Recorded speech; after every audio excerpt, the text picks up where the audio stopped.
What are consonances and dissonances according to Giacomo Insanguine? Let's read what Insanguine says in his book. Consonanze e dissonanze. So, consonances and dissonances. Le consonanze sono 4. So, there are 4 consonances.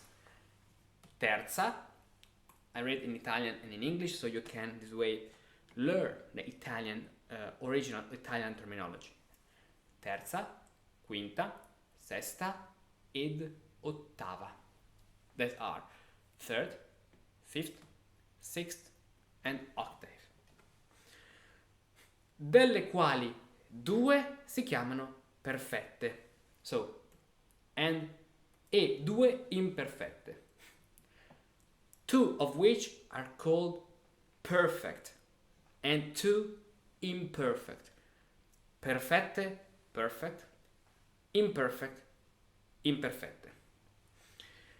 Le perfette sono quinta ed ottava e si chiamano perfette perché non si possono né alterare né diminuire.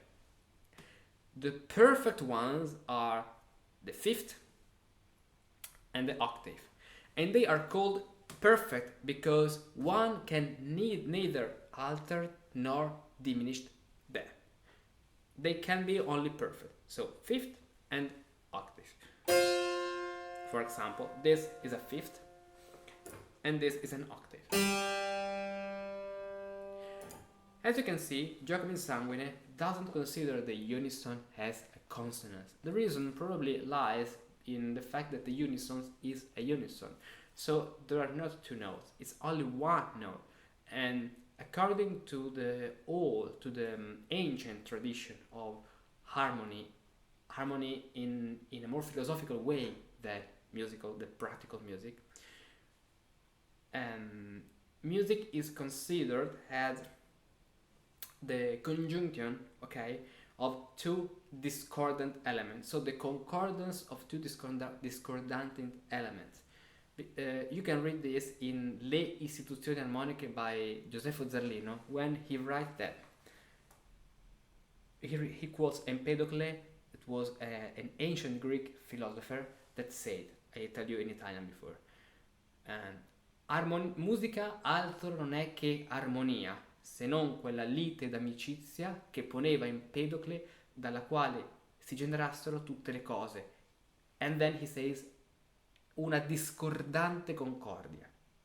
So it says, quoting Empedocle, that music is nothing more than harmony, and it is this friendship and lite ed amicizia, so litigation and friendship that I don't know if litigation is a correct word, that tell me in the comment, that Empedocle, about what Empedocle said, that all things are originated, if you know the cosmos of Empedocle, and this is a discordant concordant discordant, something like this, discordante concordia, exactly. Something that is at the same time concordant because they sound good, but at the same time they are different. So the unison, they are good, they sound good because it's a we can say it's a consonant, but it's the same note, but they are the same thing. So we can think according to the Renaissance tradition and philosophy and thinking about music as the unison has a consonant.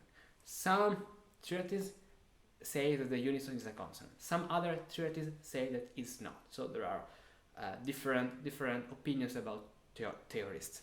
Then the perfect ones are the fifth and the octave, and they can only be perfect.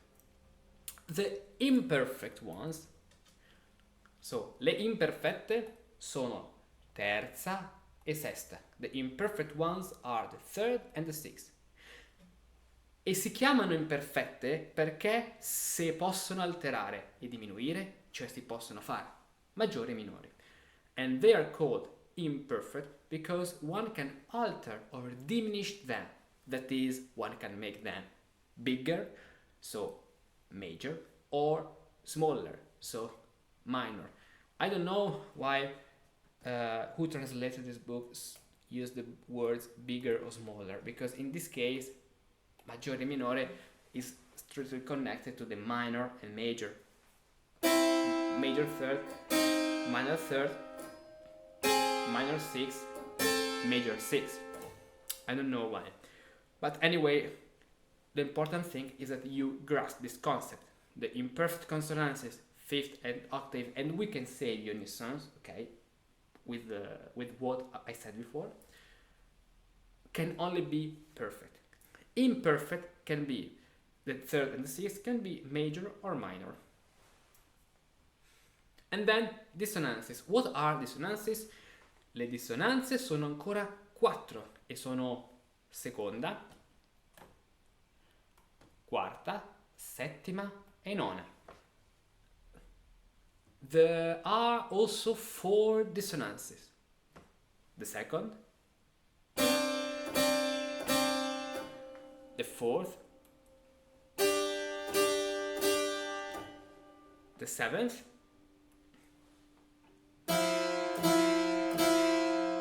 and ninth.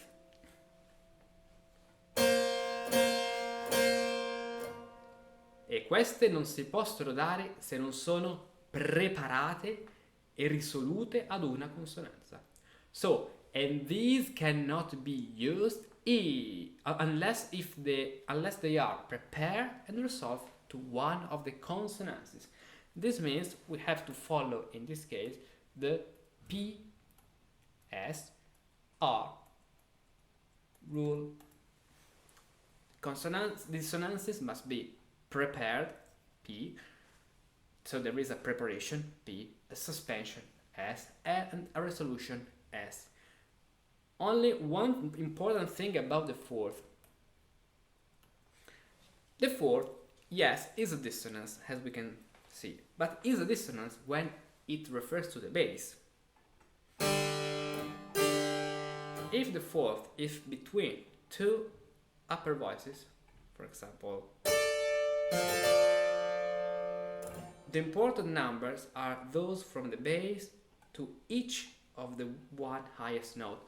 That means that in this case we can't consider this fourth as a dissonant according to the distinction between consonances and dissonances, because the dissonance refers to something that is in the lower part of our harmonic, we can say harmonic building. So in this case, this fourth is good. We can do it without problems. In this case, it's not necessary that this fourth is prepared with and then preparation, suspension, and resolution. So remember, 4 consonances, 3, 5th, 6th, and 8th. 2 are perfect, so the 5th and the octave. 2 are imperfect, so the 3rd and the 6th. The perfect consonances can only be perfect. The imperfect can be major or minor. The dissonances are 4, the 2nd, the 4th, when it is with the bass, the 7th, and the 9th. All these consonances must be prepared and resolved. So we have preparation, suspension, and resolution. So the PSR rule. And this was the consonances according to Giacomo Insanguine, Consonances and Dissonances, and let's continue with the next topic in the next video. With my work and my videos, I want to make composition and improvisation and art easy, accessible, and fun for everyone.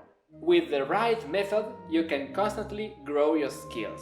With the right method, you will be able to understand the most challenging harmonic and compositional passages. With the right method, you will have the power to shape music exactly the way you want. What's the right method? There are many others.